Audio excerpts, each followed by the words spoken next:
バスさんの生きがいは何ですか？風を感じるとかあるんですけれども、やっぱり自然が好きで、それを明日も見れるっていうのが生きがいだったりするのかな。でも一つの言葉は言ってないです。するのが大事です。でやっぱり沖縄の方、特におばあちゃんたちおじいちゃんたちはすごくするんじゃないですか。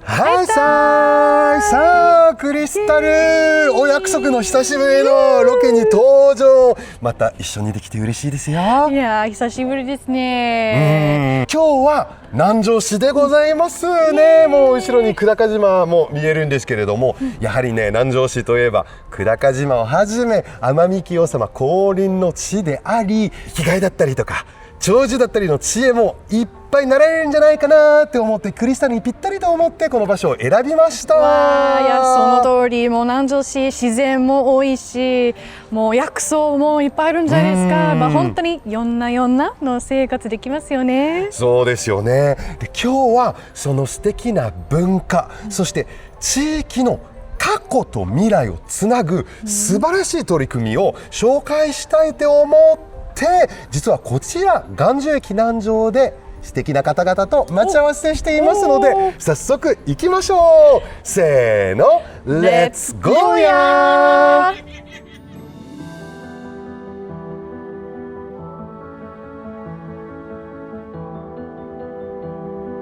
皆さんチャンネルの応援をよろしくお願いします。 Merci de soutenir la chaîne。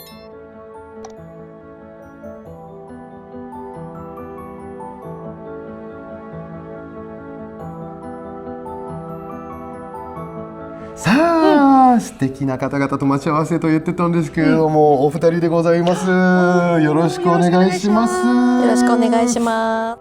私ウェルネスアークの寺田優と申します。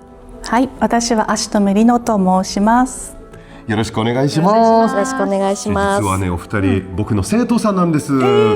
ゆうさんはフランス語を習われていて、皆さんは英語でございますのでよくお会いしてるんですけれども、皆さんにぜひウェルネスアークとどういうことか説明お願いできますか？はい、ウェルネスアークはまず過去の写真をデジタルアーカイブしたり、古民家を改修したり、あるいは国内外の研究者の人、例えばですねを地域の体験にご案内したりというのを地域の方とご一緒にしたりとか、過去の記憶を未来の子どもたちに向けてつないでいく、そういうことを目的にしています。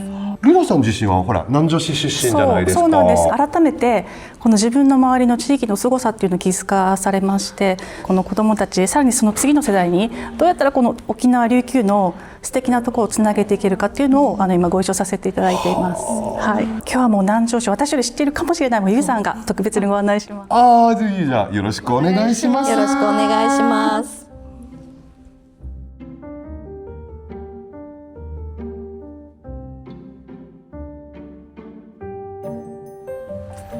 じゃあ今からねこちら百名で、この南城の素敵な緑を感じながら、リフォームされている古民家を、こちら。そうなんです。こちらです。このブロックもめちゃくちゃ素敵ですね。ありがとうございます。今なかなか作られていないんですよ。可愛いでしょう。そう、すごくで、うわ。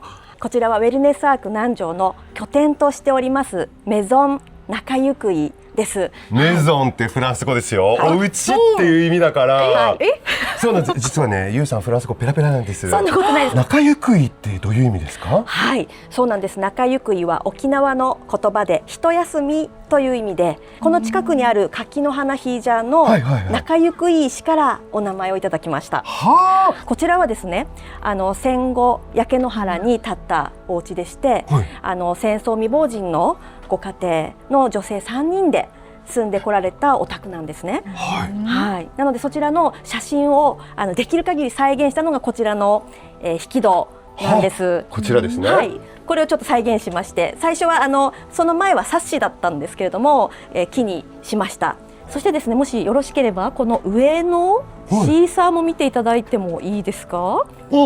あちらにですね、シーサーがいますけれども、シーサー、あっち向いてるね。そうなんです。普通シーサーは門の方を向いてると思うんですけれども、こちらのお宅は不思議なことに東の方を向いています。じゃあこれも最近昔もこのあっち向いてた。そうなんです。やっぱりそれは太陽の上がる東の方を向いているのか、久高島の方を向いているのか、真実はわからないんです。わからないんですね。わからないんです。不思議。はい。ちょっと中もそうですね。ぜひ見てもいいですか？もちろんです。お願いします。ぜひぜひ案内お願いします。いいですか？じゃあすごい素敵な感じ。いや本当に昔って感じますよね。昔って感じなんですけれども、仏壇はなんか沖縄伝統的な感じの仏壇ですよね。このお仏壇もそれ以外の家具や床の間もすべてもともとあったお家のまま再現しました。彫刻っていうか彫ってある。そうですね。欄間ですね。欄間はいっていうんですね。こちらも元のお宅にあったものをそのまま、結構いいものらしくてですね、そのままここに載せました。天井のこの竿はお仏壇に向かないように横にしてるんですって。職人さんに教えていただいたんです。これですね。この木の部分。そうなんです。でも見てこの欄間の奥を確かに見ると、そうなんですよ。こっち側逆。仏壇がない部屋はこっち向き。この向けちゃいけない理由とかってなんか、それはお仏壇の方に灯明がある方に向けないよっていう作り方なんだと思います。建物としての活用はどういうような活用をさせるんですか？まずは一つは例えば国内外の研究者の方たちにツアーで来ていただいた時にエクスカーションで寄っていただく、そういう場の拠点になったらいいなというのが一つ。もう一つは地域の方に小さな公民館みたいに使っていただけたらなって思ってます。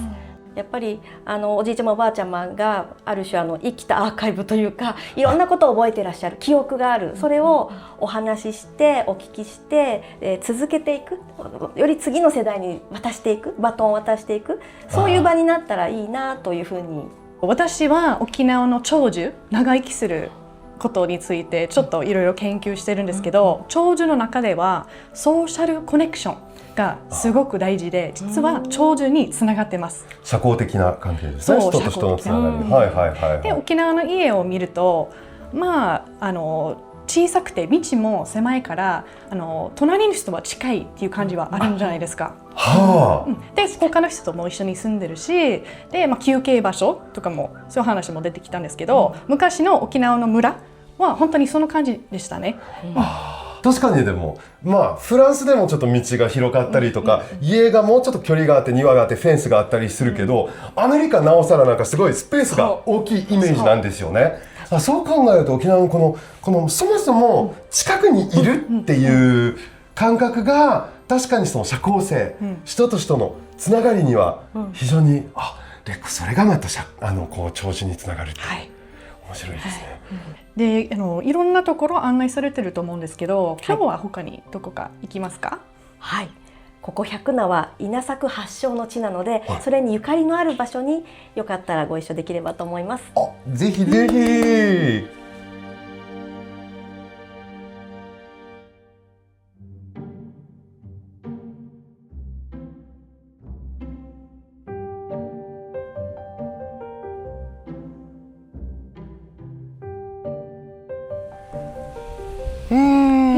やっぱり南城の風は気持ちいいですね。気持ちいいですよね。この風を感じるのが私の生きがいです。そうですか？そうなんです。風を感じるの大好きなんですけれども、ゆうさん次はどんなところを見に行くんですかね？文化にまつわるとおっしゃってたんですが、次は南城市玉城百名にある雨金樹廃院樹をご案内します。雨金樹廃院樹、もしかしたらここに書いてある、受け水走り水っていうのは、そうなんです。雨金樹廃院樹ってことですか？そうなんです。稲作発祥の地です。これからご案内します。稲作発祥の地、じゃあ見に行きましょう。すごいね。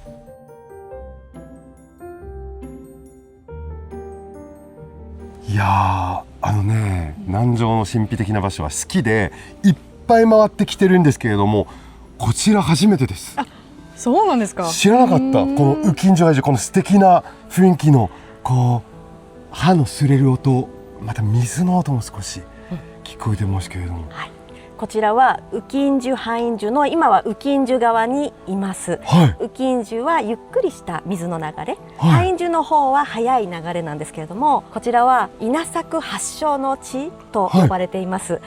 で、鶴が稲を加えてきて落ちた稲穂から稲が生えてきたよという、この田んぼに、植えるんですね。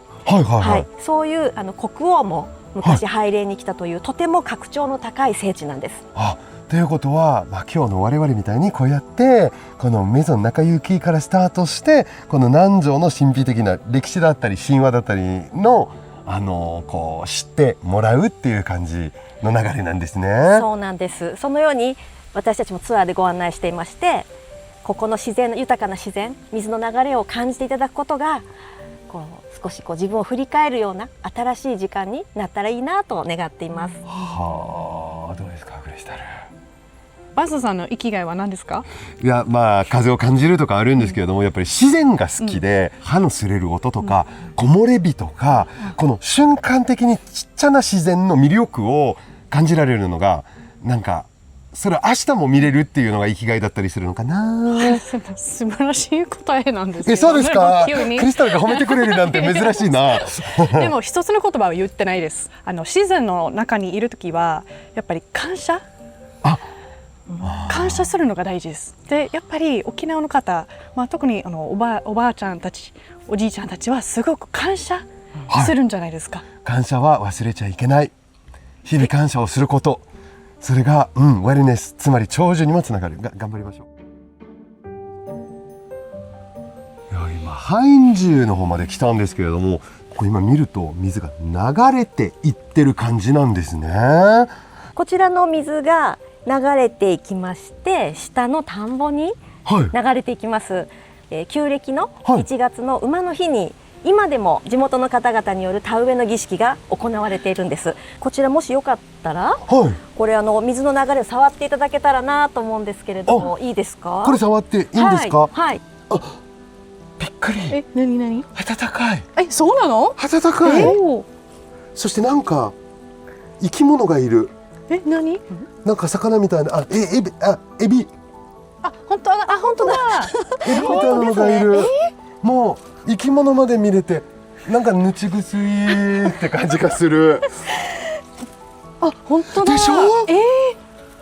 なんかもう絶対冷たいと思ったんだけど、もう本当にあったかい。なんかさ、ポカポカな気持ちになる。この水も温かいし、冷たいファって目が覚めるって予想してたら、逆にもうこういうなんかぬるい感じのなんか気持ちだから、ぬちぐすいって言ったんですよ。なるほどね。そう、これすごいな。もう水にも感謝しましょう。水の感謝、それをまた生きがいに。こちら私たちがツアーにご案内する時も、必ずここで一度ね、水に触れていただくんです。そうすると、この水の感覚ですとか、この風の音ですとか、この葉っぱの音ですとかを聞いていただくと、ちょっとやっぱり自分を取り戻すような時間になっていただけるのかなって思ってます。で、それはやっぱりこうやって今日もそうですけれども、お会いできる一期一会というか、そういうことにいつも感謝させていただいてます。この景色がもう昔からずっと続いているように、これからも100年後も子どもたちに渡していけるように、そういうことに何かお役に立てたらなって思っています。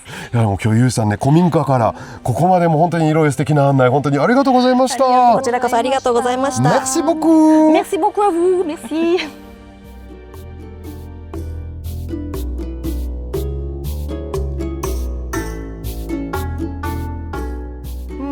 また気持ちのいい風をビーチで感じられるんですけれども、いや、今日は本当にこのロケに参加できて感謝してます。感謝大切って言ってたもんね。そうなんです。この沖縄に住んでない方はこれを見て、ここに住まないと長生きできないって思ってしまうんですよ。でも伝えたいのは、もうここだけで長生きできるわけではないんです。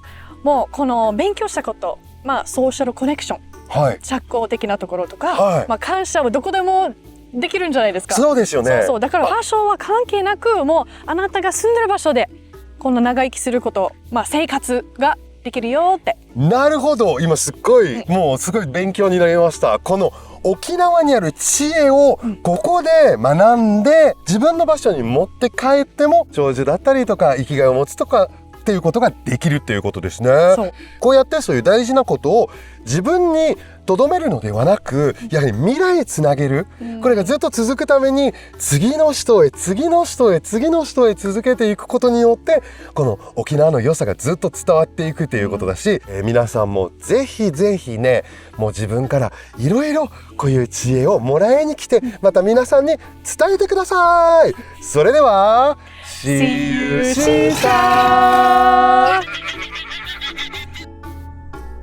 今日も沖縄の魅力をたくさん知っていただきました。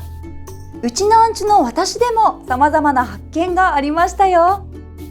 皆さんぜひチャンネル登録をよたしくうにげーさびらうんじくみそうりよ。